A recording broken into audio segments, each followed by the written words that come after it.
Hello, everyone. Welcome to the Change on the Run podcast, where we discuss common change challenges and ways to address them when you're short of time. And I'm your host, Phil Buckley.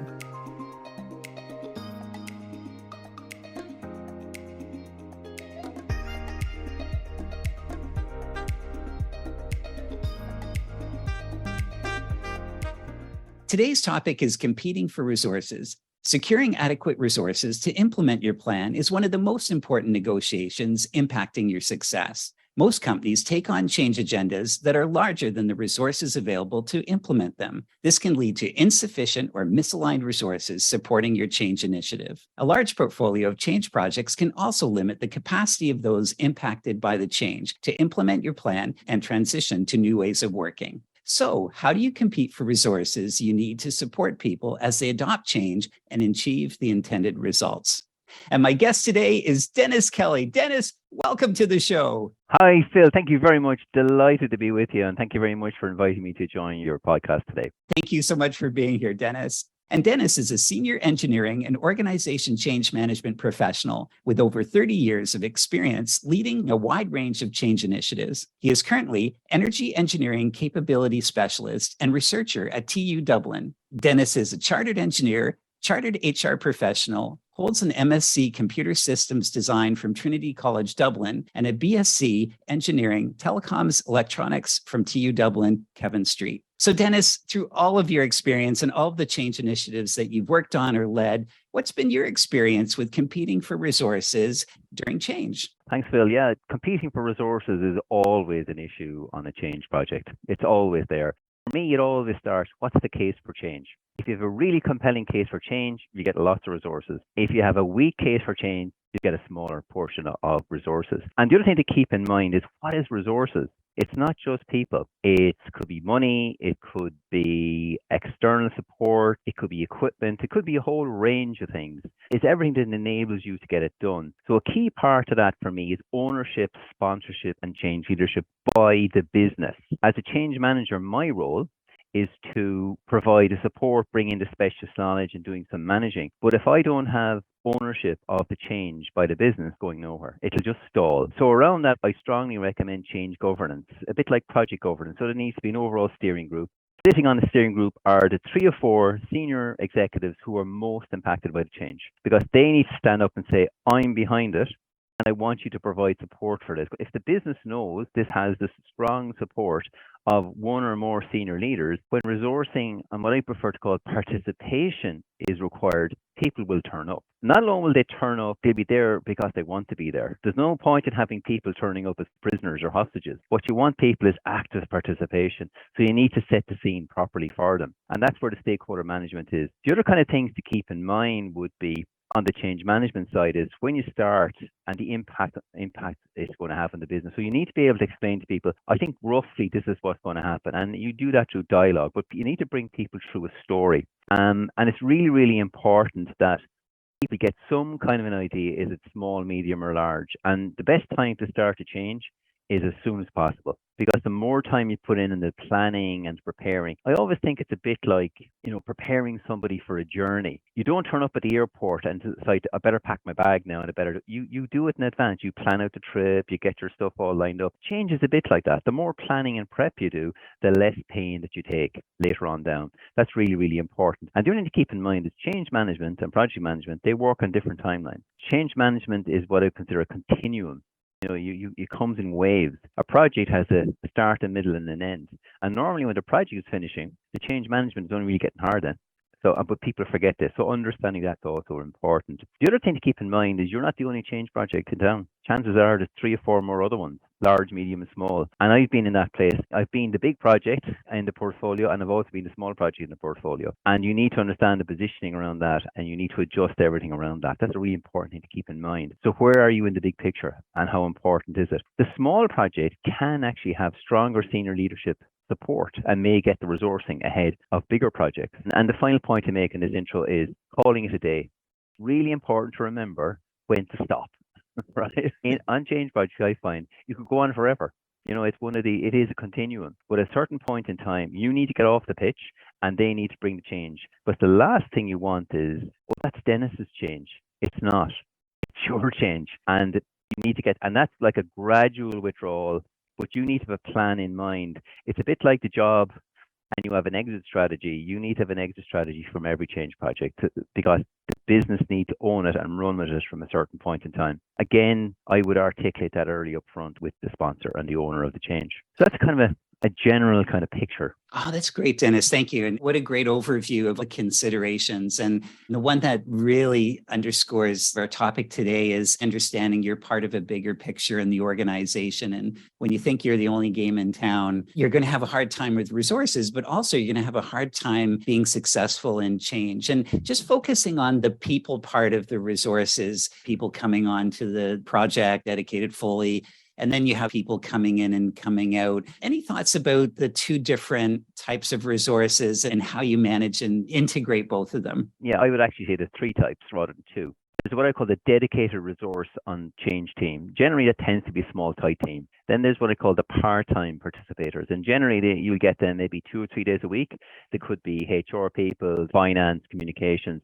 They can be varying different subspecialisms that they come into a specific role within the change project or within the change element of a project, but they have a specific package of work. But the package of work is part-time, and that needs to be negotiated with their manager and them, so they're clear what they need to deliver for you and how much time that takes. That can be a little bit tricky, but in effect, they're semi-dedicated project resources. And then there's what I call the rest, everybody else, the pop-in, pop-out people, all the people who come to workshops, the people who support communications, people do surveys. There's a whole range of different people, plus everybody who's going through the change. So that's a much bigger group, because if you have a load of people going through the change, you can't say, well, they're not participating in the project. They are part of the project. It's really important to plan. If you don't plan ahead, you'll become a pain in the backside, because you'll be coming up at the last, we have a workshop tomorrow. People can say, I have a job to do. I've an end of month to do. The more planning you do ahead, the better, because what they now know is that next week you're going to need them for a 2-day workshop. You plan up the workshop 2 days ahead. You give them plenty notice. You agree with your sponsor and their managers. I will give you a minimum of, let's say, randomly 2 weeks notice of longer term commitments. If it's a half a day, I'll give you a week's notice. If it's more than that, I'll give you 2 weeks notice. You should be able to plan it out that way. Now people have certainty about the timing, these pop-in and pop-out people when you need them and why you need them. Now, it takes a fair bit of work to get it done, but it makes everybody's life so much easier. Keeping in mind that the work they're doing for you is really extras on top of the day job, but their day job won't reduce in size. Now, so many great points, Denis. And there's shocks and people do not expect to be on a 2-day course and they have other commitments. The other commitments will win. But also, I love your point. But essentially, don't waste people's time, because I have seen where certain people are going through training, they don't use that part of the system, or it doesn't impact their life, but someone's thrown them on the list. And it doesn't take too long to break that trust of, hey, I'm here because I'm needed for my role, not because your plan states that. Have you ever seen that happen in your career? Oh, yeah. I've seen training rolled out way in advance of the configuration being built. I've seen training crammed in at the last minute, and I've seen training delivered really well. When it's properly planned and set out, it's so much better. And having a recognition of why you were doing the training, and that takes more planning and more prep by the project people, but it needs to link in again with the change people. Change ramps up at a slower rate than the project, but as the change becomes at its maximum, generally tends to be around go live for the project, or maybe a little bit before. And as the project begins to wind down after go live, change stays at a high level for a considerable period of time and then peters off later. As the project begins to wind down, they expect a change effort to wind down. That's the last time you wind it down. Absolutely. Because that's the time it's most difficult. And a lot of problems that were rushed through begin to present themselves during that first weeks and months of the new system or the new process or whatever. But if you try to exit and there's chaos at play, it's not going to happen very easily. And they most certainly won't be lining up to work with you the next time. Absolutely. He's raising such a great point about after the change has been launched and providing support there. And in many ways, that support to embed it in the organization is some of the most important work you do. But in terms of competing for resources, leaders or sponsors of other changes are kicking off things, they're ramping up. It's definitely the more exciting piece of it. How do you negotiate for resources post-launch when, let's say, your competition, your other initiatives might be in a more attractive phase, which is the launch and the aspirational part of it? How do you make this relevant enough to get those resources?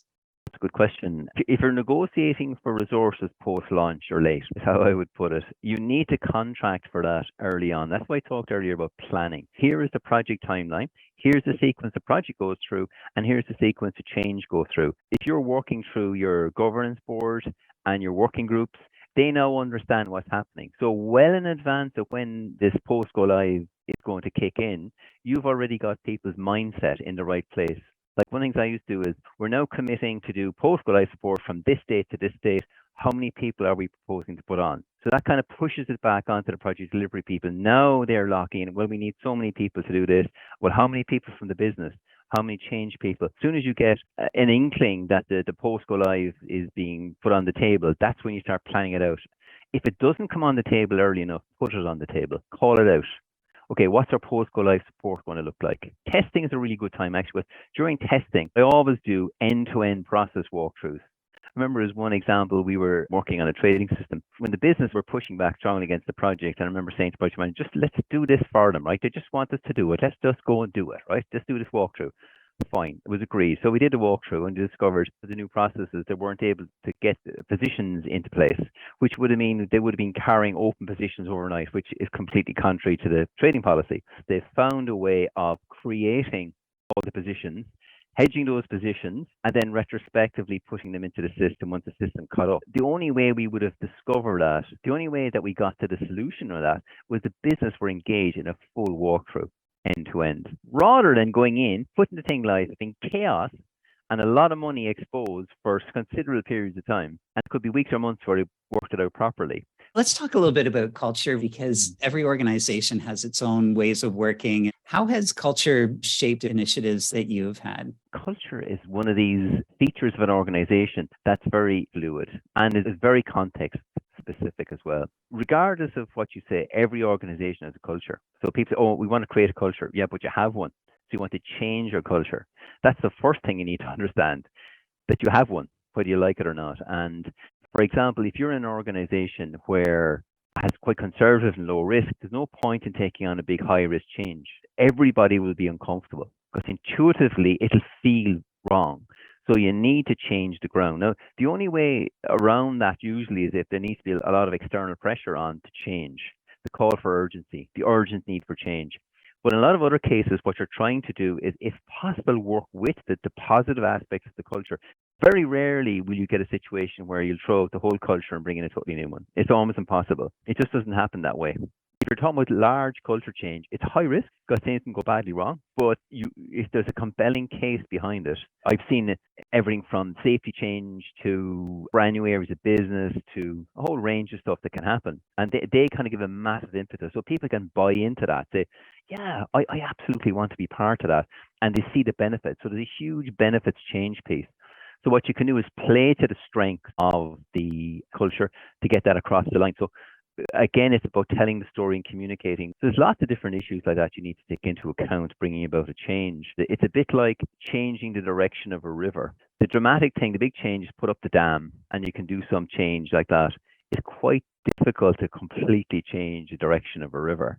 You won't get it to flow uphill, for example. So what most people do is just tend to maneuver the ship in the right direction. In most change scenarios, it's a small to medium culture change, although people will feel it's large. And again, on the culture, I always remind people, look, we're changing this piece here, we're keeping all of that. Say, oh, okay. Because when they hear culture changing, they think everything's going out the door, but it's not. So it's important to say what isn't changing is really important. I would say almost more important than what's not than what is changing. So this we're preserving, this is what we're changing. Absolutely. And this is in part a culture question, but I think it's a broader one too when you're negotiating for resources, and not all resources are the same. So some might have specific skills that you're looking for. In the cultural context, they could be the cultural leaders. So the best captains to shift that boat as you're trying to navigate a slightly different stream or river. There's certain ones that you believe will help you to be more successful based on who they are or the skills they have. But typically they're the ones that all other initiatives want as well, because they're just known. Like Sandeep is great in change. Everyone wants her. And how do you negotiate for those people that you believe will be the best resources for the change you're trying to do? Yeah, it kind of brings up two answers, and which I deal with the first, which is more like you want Phil or you want Tom or Sandeep or whoever. I think in a way that goes back to the whole resourcing question with the sponsor or the sponsors. If everybody's looking for the best person, then only one or two will get them at the end of the day. That's the reality. So I think an important issue is twice that individual is important.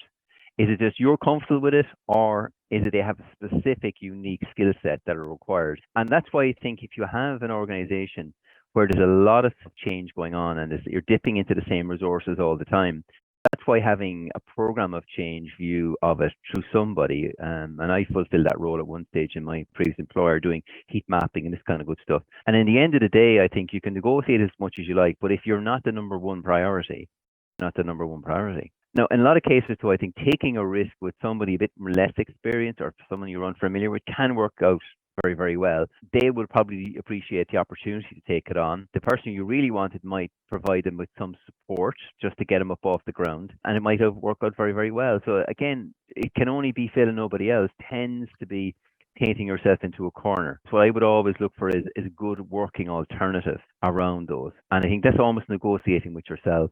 The other thing to keep in mind too around this whole area of looking for resources and specific types of resources, I think that goes back to the point I made earlier.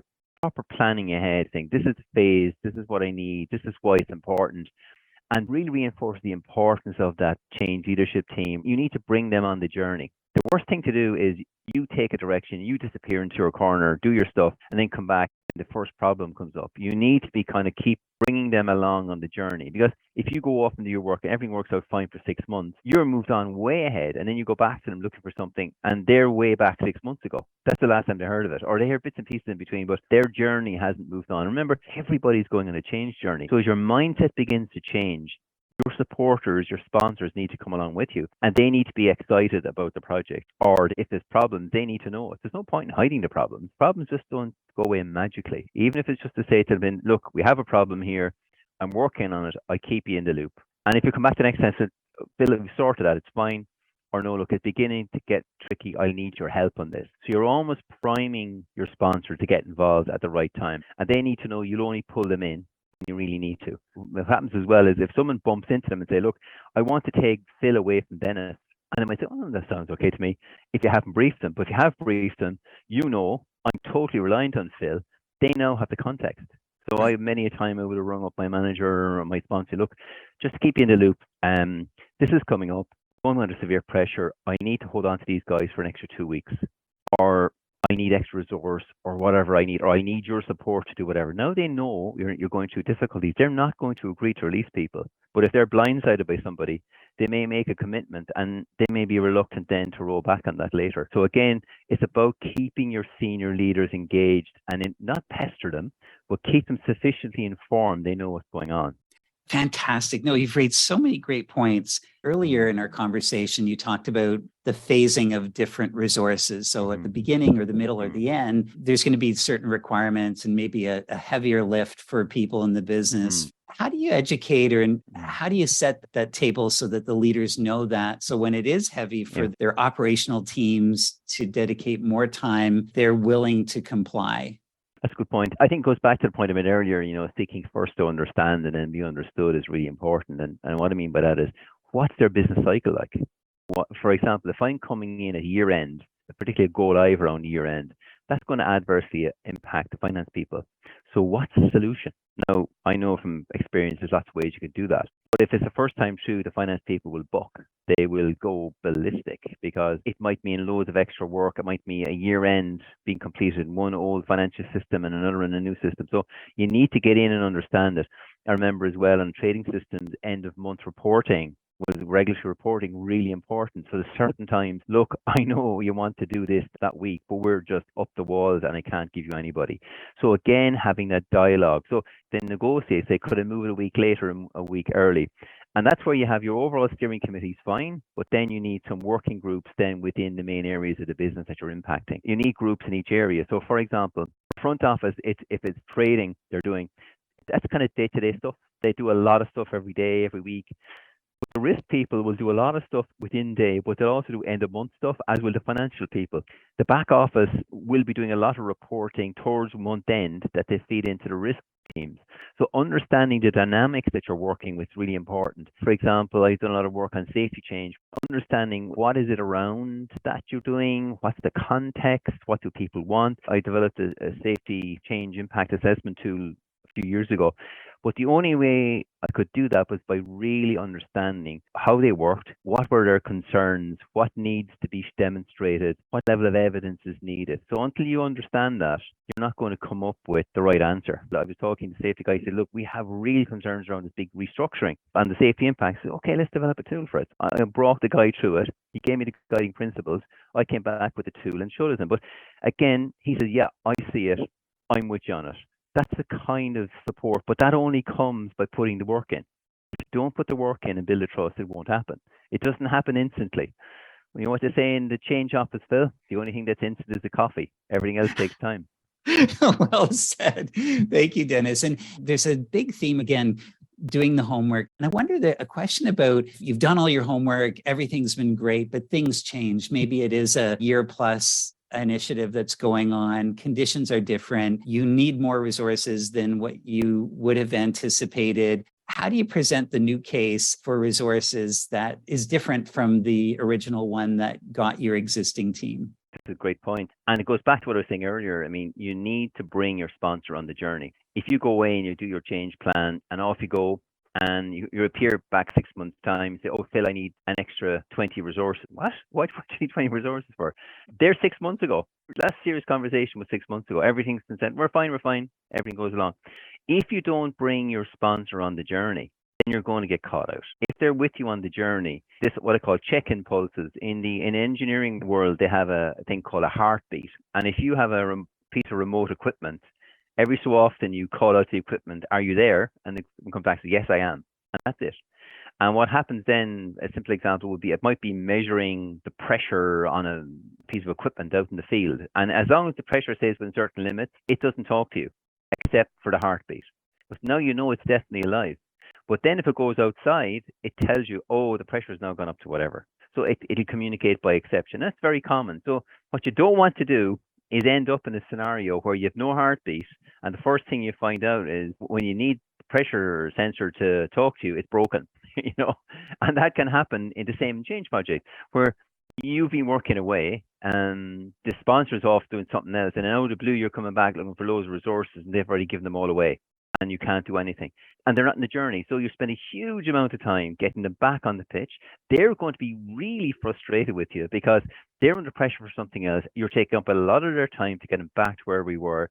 You're reversing. They thought that everything was swimmingly. They've been telling everybody up top, oh, everything's fine. They're doing a great job in the project. Suddenly, car crash. So bringing them on the journey. And it only takes maybe, might meet them maybe an hour or so a week. You have a formal review once a week, or maybe it's a fortnight or once a month, whatever is appropriate. But you definitely have a formal sit-down review. Here's the plan. Here's what we are. Here's what's coming up. And if you're doing a proper heartbeat, you might be saying, by the way, now, look, if this comes in, we think this is what's going to happen. It'll have an impact, so we're going to have to change. And they might turn around and say, well, actually, I know that'll come in, but I don't want us to implement that change. That'll be the next release. So come out with this release, and we will then bring in that response to that change in the next release 6 months later or whatever. So you might be piling stuff into the change that don't need to be, because all the junior people might say, oh, we need to change, but the boss says, no, I'm not going to do that. Or they might say, yes, and by the way, here's your extra resources, or you can extend the time or whatever. Again, if they know that you're going to need extra resources if a certain outcome happens, they're not going to start making commitments to other people. Right. So again, if I don't know about it, I can't help you. And if you come on with the last minute, then I have to give you a last minute response. So well said. We've talked a lot about the sponsors and keeping them on the journey and so that they can support you as needed. I'm wondering, have you ever seen a scenario where there is an appropriate resource that you're looking for? The sponsor says that's great, but that resource is in high demand and she or he might not want to come on to the project for whatever reason. How do you build the case for them to come on so that they see the value of the organization, but also for themselves to take a year and join this journey? That's an interesting question. Maybe I'll answer it in a slightly different way if you wouldn't mind. There's multiple projects going on. What you don't want to find out is your project is the one that nobody wants to come on to because everybody on the project, this is a crash, this is a disaster. This manager is awful. And as you go through the project, your best advocate isn't yourself, by the way. Your best advocates are your team and your sponsors and the business you're working with. They'll either be a strong advocate for you or not. If they're not, then you're going to have problems. So again, it kind of goes back to my previous point: is you need to be building, I think what Stephen Covey calls emotional bank accounts. You need to be building credits in the bank with your stakeholders and with other people. If you really want somebody on the project and they're a bit hesitant to come on the project, most certainly I would go and talk to them and say, look, I'd really like to come on the project. And they might say, look, here's my concerns and whatever. And you can address those concerns. But if they fundamentally don't want to do it, do you really want a hostage the project? It goes back to what I said earlier. There's probably somebody else who maybe not as good on paper, in theory, but because the other person would be willing to come on the project and willing to work with some support, they may actually be better. Because there's nothing worse than having a hostage on the project. I would definitely try to get them on. I wouldn't force them on. But I'd be much more concerned if my project was heritage. That's definitely not one you want to go on. Oh, great answer. No, so true. And there's so many examples I can think of when that's been the case. And they're not the great resource you want. And it's not working for anyone. And it does impact the team too. And this has been fascinating. And I'm just wondering, in the spirit of change on the run, if you only had time to do one action to help compete or negotiate or get the right resources, one that would give you 80% of the results in 20% of the time, what would that be? Ultimately, for me, it's ownership. Who owns the project? The change, really, let's call it. If the right people own the change, everything else will tend to fall into place. They have skin in the game. They will push it because their brand is on it. They won't want their project to fail. So because it's their business and they'll receive it, they'll have a big say in what happens. So if you have that, everything will fall into place. It's definitely worth working on. And in fact, I'd say building that strong credibility with your broader stakeholder base, and that includes your team, the business itself, the senior leaders, having that good working relationship. And that requires you to do everything else, like the planning, the ongoing briefings. That all goes back to, I'm here to serve, I'm here to support them. It's their project, ultimately, and they need to know if it succeeds or fails, it's primarily down to them. And that takes a while because a lot of change people like to come in, well, I'm the change guru here and I'll do all the change piece for you. That's a disaster because they'll quite happily shovel it over to you and walk off, say, well, Dennis is doing it. And you're kind of going, well, so that ownership piece for me is the single most important piece. And it takes work, it takes commitment. And for me, it has worked really well in the past. No, that's great. And your point about earning trust, I think, is such an important piece of that with the relationships. Because if that trust exists, then you're just trying to work through and help the business be successful and to do that change. And a lot of the challenges go away if everyone trusts each other and have those right relationships. Yeah, I think and if there's a trust issue with an individual, you need to work on that. You need to work on what's the issue. Sometimes you may not be the best person to resolve that issue. You may require support from somebody else, or you may need an ally or someone else to help you through that. I think in the end of the day, you'll either earn it or you won't earn it. Someone described to me, it's like a plant. You need to continue to feed it and care for it because you can kill it. Thank you so much. And thanks so much for taking time to be on our show today. And I'm wondering, as we close off, is there any insight or consideration or tip or just something to underscore from our conversation that you think would help the listeners as they manage their resources for their change initiatives? I think we've covered a lot today on this session. I think a lot of it goes down to, say, ownership, trust, planning. The big thing is believe in yourself, but also be clear on your values. What are you there for? If you think you're the change manager and you're running the show, you're probably not in the right place. And seeing yourself almost in the servant leader role, I think that's really important. You're there to enable the senior leaders to deliver the change and be a trusted advisor. And you get into that space. So yeah, if you can get into that space, it will work for you. Oh, Dennis, thank you so much. This has been such a great conversation. How can people get in contact with you?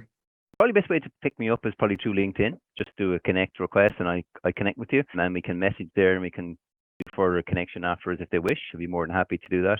You're definitely linked to me, so you can pick that up very easily. And I just wish everybody well. Change management and the whole change leadership is challenging.